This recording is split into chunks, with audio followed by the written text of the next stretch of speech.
Hello, Internet, and welcome to the From Our Living Rooms edition of Hey, my friend made a thing. And the truly wonderful friend that I have with me here today is Hi, I'm Graham Gentz. I use he and they pronouns. I'm a game designer and facilitator, and I made a cool thing. such a cool thing. So, Graham and I have met fairly recently, and we just became friends pretty much instantly, I would say. Wouldn't you? Oh yeah, I mean, hanging out in Gen Con lobbies at 3 in the morning, I think is a great way to meet somebody. I would agree. Yeah, that's pretty much how I meet a lot of my gaming friends is just bouncing up to people at Gen Con and being like, hey, cool person, be my friend. And they're like, well, I'm trying to disagree. So I guess we're friends now. And then I'm like, you got it. So yeah, but I didn't know then how many cool things you make. And you're here to tell us about one of them. So tell me about the latest of all of the cool shit that you've made, because it's pretty cool. Yeah, so I'll start broadly by talking about Zine Quest in case it's nobody's familiar with it. So Kickstarter has obviously been a big deal and has been a big deal in the board games and the tabletop world for quite a few years. But people like me who write weird RPGs and indie stuff, and that's our interest, like I love board games and I've run and hosted board game libraries and things over the years. But whenever a Kickstarter full of plastic that's $200 that makes millions and millions of dollars, I don't care. It's not for me. So we just passed Zine Quest 4 in August, which was right at Gen Con, weirdly enough. And the idea is that people make zines of tabletop RPGs. And so it's always small ideas, ambitious ideas, experimental ideas. My bookshelf is full of RPGs that are as weird as possible. This is my interest. And there's the stuff I like to play and the stuff I like to write. So for the past three, I'll throw $5, $10, $15 at kind of whoever, because that's what I want to spend my money on. I want it to have this kind of punk rock out of the back of somebody's van feel where they like, this is my cool idea. My $5 is worth so much more to them than it is to Yes, me, just yes. in general. So I am overjoyed at the kind of unitarian value that I can give our Ooh. capitalist hellhole and be like, look, this is a little bit of money to me, but it means so much to you. Plus, Yeah. then I have more RPGs that I know what to do with, and I can read them Mhm. and look at them. Mhm. It's a way to meet people. So, like, Yeah. finally, I've worked on other Zine Quest projects in the past, like Savage Sisters, things with ninth level. Mhm. But this was entirely on my own. So I wrote it, designed it, ran the Kickstarter, did Oh, everything so else. cool. It is called Under the Autumn Strangely. It is a pastoral horror RPG influenced by Over the Garden Wall. And the idea is that it's full of anachronistic Americana, because I think fundamentally America is a horror story in a land that never was, right? So I'm tapping into like my Yes. interest in horror, my love, this MAGA stuff, which is a horror story. So like Make America Great Again is a horror story because you're talking about an anachronistic version of America that never actually existed, but Yeah. it did because it existed in people's minds. And so this is where I'm Yes. starting to play with the ideas. I mean, This is the thing. Plus, for the past few years, everyone has never shut up about Over the Garden Wall. And I was like, okay, it's tapping into some zeitgeist. There's something going on here.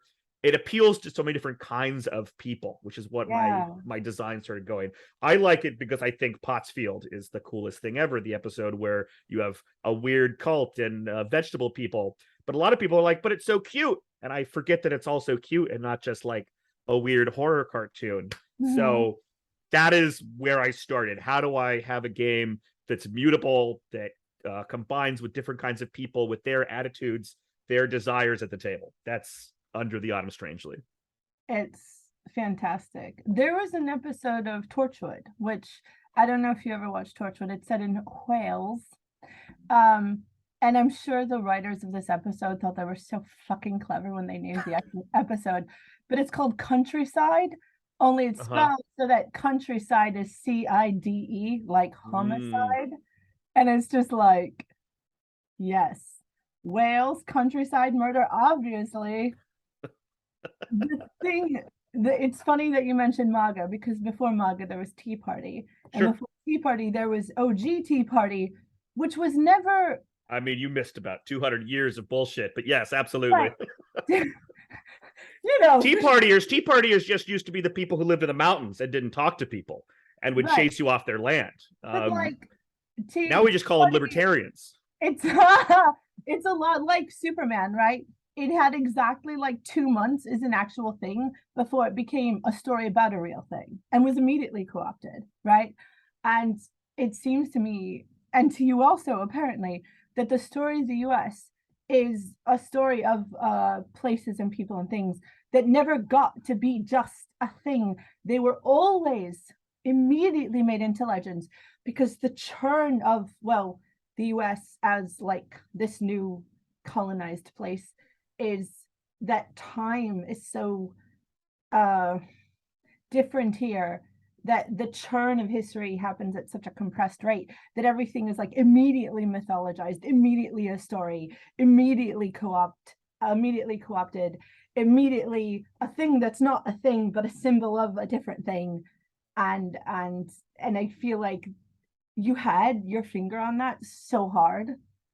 And oh, like That's the game. It's what is this liminal space? How do we get there? How did we already create it? Why is it horrific? It's the horror of the mundane. It's the thing that we made ourselves and doesn't exist, but the fact that it does and that people believe in it so strongly. Oh, I had more people at my inaugural address than anyone in history. It taps in weirdly into the darkness of my ideas about storytelling and like why that's real. But if you turn it to the other side of it, like what happens when people believe something so hard, and then taking that specifically, rooting it in time and place, and then being influenced by a piece of media that's speaking to people. And then it's my own lens. Like, how am I interacting with this media? What does it make me think about in things that I've been thinking about for a long time? And then that's why I like game design. I take these ideas, I place them, and then it's a cookbook. It's a cookbook of ideas. I'm not going to be at every table. So good. Everyone's playing a game. And if I hand a game out that I write, however people play will never be wrong. It'll always be what they do. And so what I like to focus on is like tools. The game design I like is how do people have these tools to make the game that they want. So I'm a structuralist. I like those things. So Under the Autumn Strangely basically takes Tonal Clash and it gives it a procedural element to it. I like that. There's 3 roles. You have the Traveler, you have the Arcadian, and you have the Terror. And the idea is that there's a triangle. I have it on my little my Kickstarter. And the idea is that you have a relationship between this and the triangle. So it's a yes and in one direction to your right, and a no but in the other direction. You can confirm one person, and you can contradict the other person. So the idea is, okay, I love horror. I love horror movies and stories. So whenever I'm running a role-playing game, it's always my interest to, okay, add a little bit of tension, a little bit of foreboding, a little bit more. But some people don't want that. Okay, so how do I have the tools that they can be pushing back and forth? That the Terror exists as the unambiguous evil in the world. The Traveler is the people lost in a place that they don't understand. The Arcadian is the place itself. It's the people who maybe are not dangerous, but they belong in that place, and they are strange and they are odd.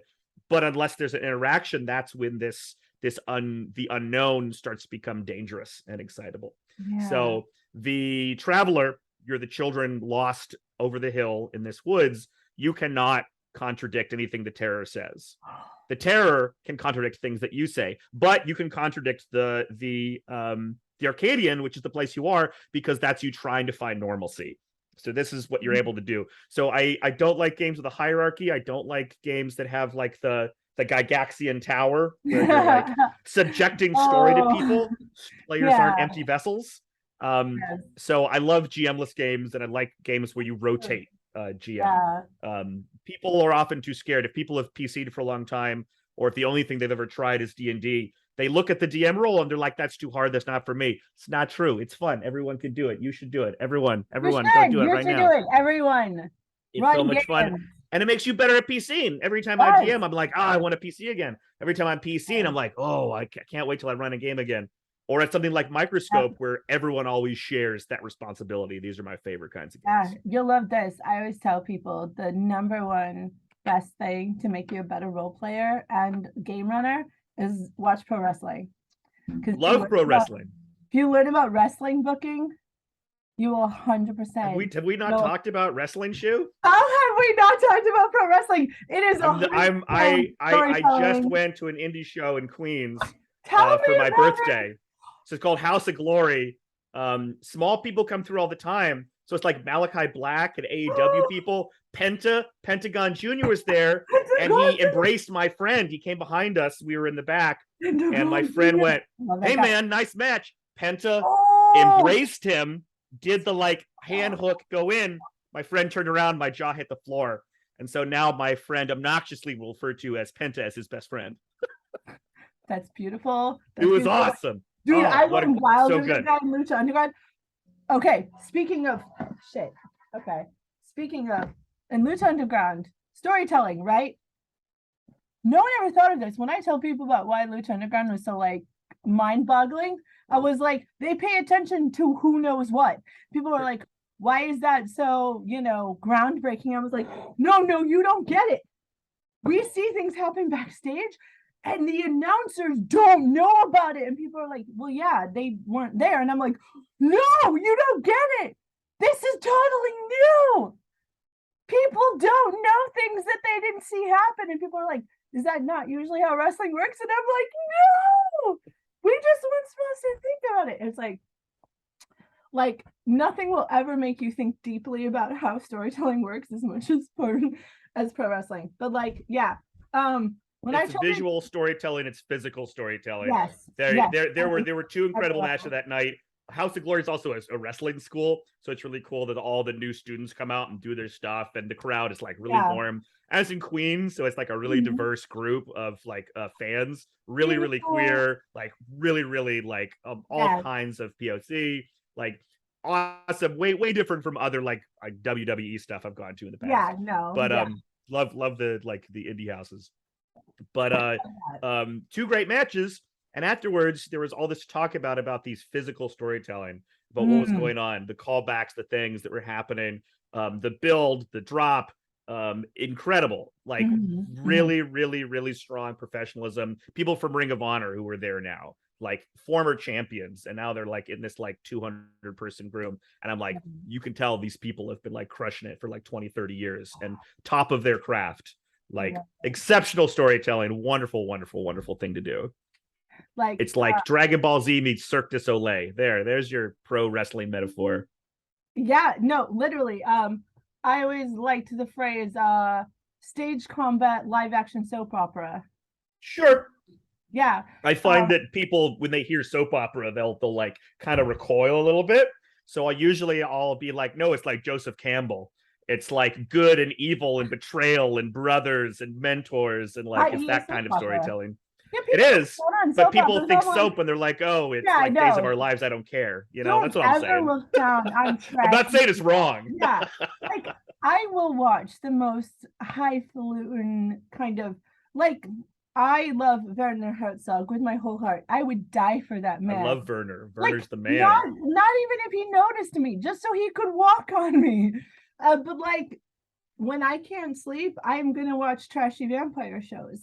Sure. Because like those writers who are just trying to like get something out and make a living, like that is the real shit. You know what I mean? Like I don't like it when people look down on trashy media, because like that is the beating heart of what's going on. Do you know what I mean? Like I do. Just sit and put out some like finely tuned violin sonata, but that guy who's working rain or shine to fill his guitar case with pennies, like that's the guy who's fucking working. Do you know what I mean?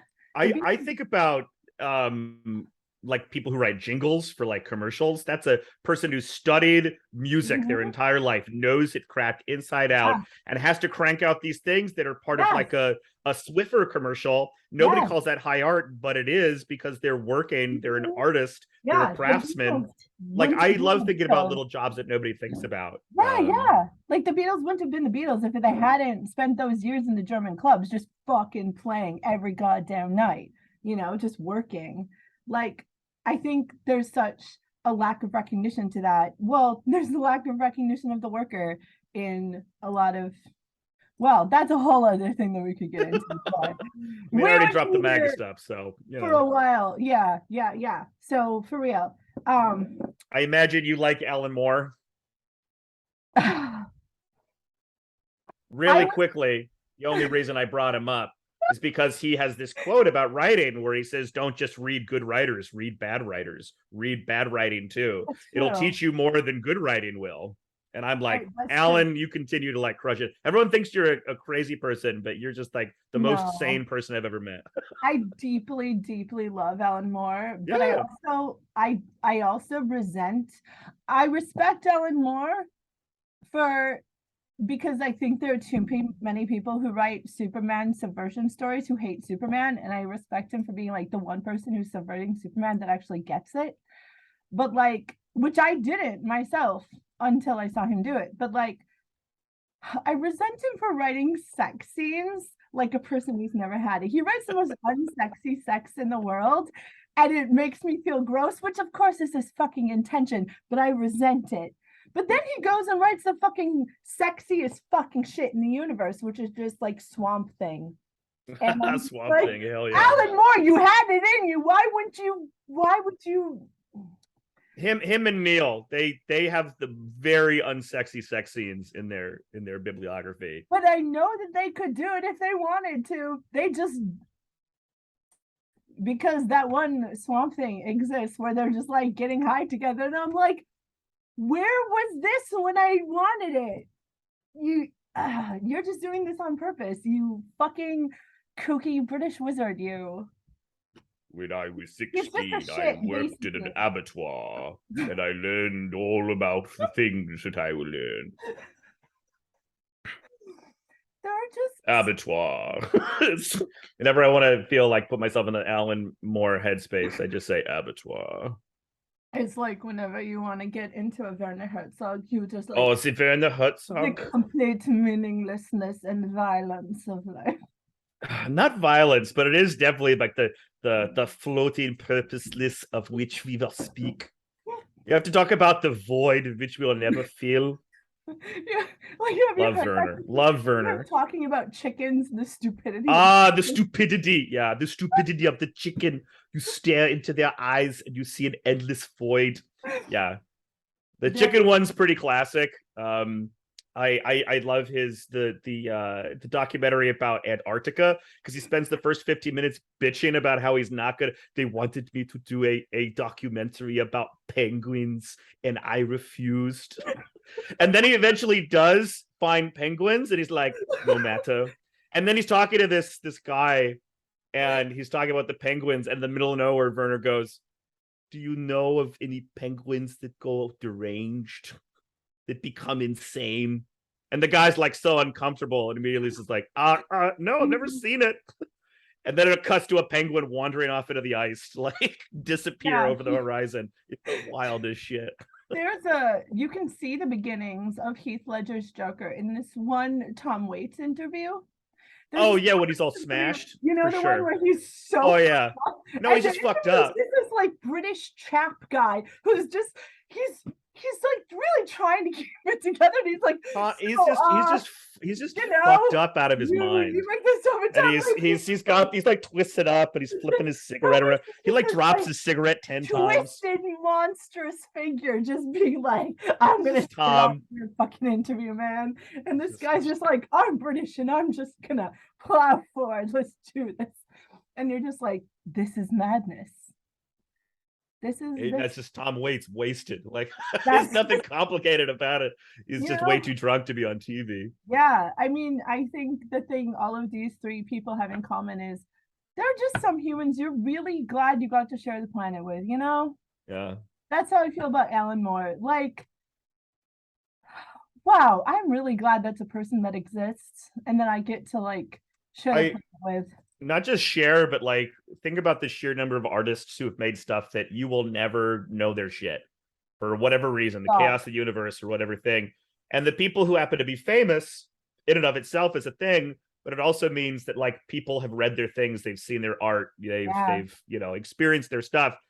Alan Moore is both good and was famous enough that people gave a shit about his stuff in the 80s, so that now like we're talking what about he wanted to do, which like him and Ray Charles like completely changed entire industries because they were like, fuck you, I do what I want, suck it. And like, holy shit, you're not supposed to do that. And like both of them, everyone was just like, what? I okay, do what you want and we'll pay you, I guess. And then they did that. Holy shit.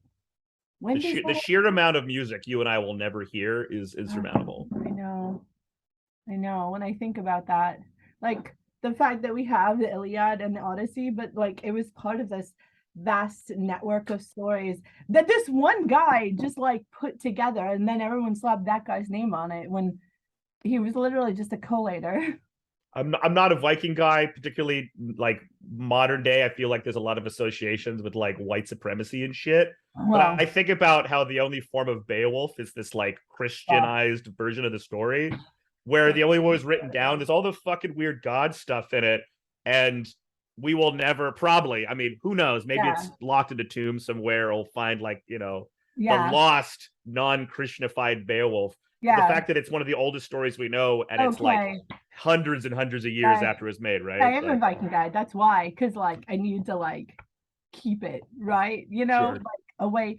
But so here's a cool thing about Beowulf. Neil Gaiman wrote a thing called Beowulf, which is like a smash up of Baywatch and Beowulf. That's a thing. That's the things that exist in this beautiful, crazy world we're in. And you should read it. It's fucking madness. Well, he wrote the screenplay for the really awful animated movie that I went to see in theaters. I did too. Yeah, because I mean, what was I gonna do? Just not see Beowulf hop around CGI naked with candlesticks blocking his junk while he Ray fucking Ray Winston. Have you seen the behind the scenes with a bunch of rocks in a sock? Have you seen the behind the scenes of Beowulf with Ray Winston? It's the funniest shit in the world. So you got to look this up. This quote, I will not do it service, but it's them like big gut in the stupid outfit. Again, the early days of it. And he's like gumping around and roaring like the dragon because he did the dragon. And then he just turns to the camera and goes, the things I do for money. Oh my God. Amazing. The funniest fucking shit I've ever seen. That's beautiful. And everything about it makes me so happy. So it's gonna cut us off, which is so unfair. So I gotta ask you our question. What is something that gets you hype? What is something that's happening, like an idea or a trend or tech that just gets you super, super excited? What do you I'm an excitable person. I'm an optimist, as well as a realist, which is a difficult place to be. Mostly because, like, as a big voiced, loud person, like I like saying, "Hey, everybody, you're cool. Come aboard my rocket ship. Let's go." Same. And what I'm excited to see in game design is that I feel like we're on the cusp of like a lot of big revolutions. I think that people are really undercutting a lot of mechanics and really starting to address them in a big way. I'm not a PBTA guy, but I like what PBTA brought to the community. It made it queerer, it made it more introspective, it questioned a lot of mechanics that were done.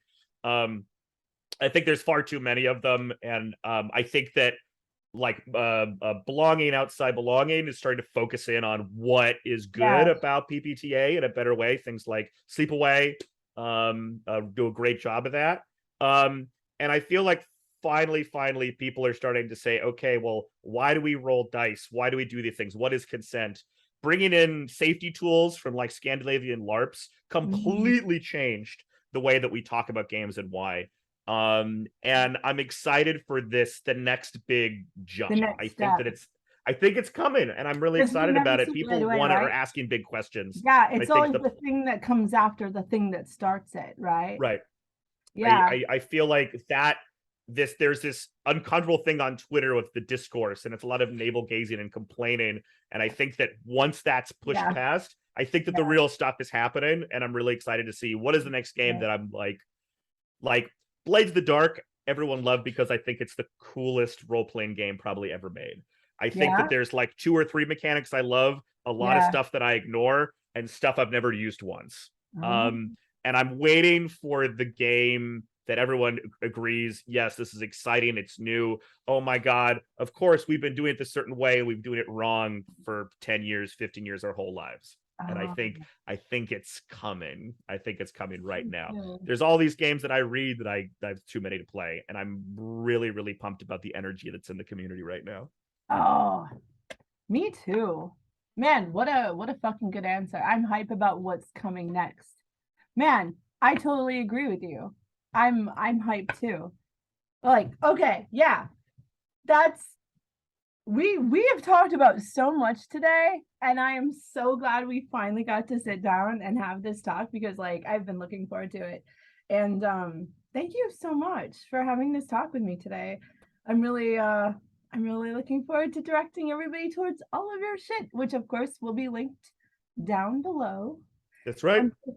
Go check out all of Graham's shit. Like, his stuff is so cool, you guys, and he is so cool, and there will be more cool shit forthcoming. We should make something together.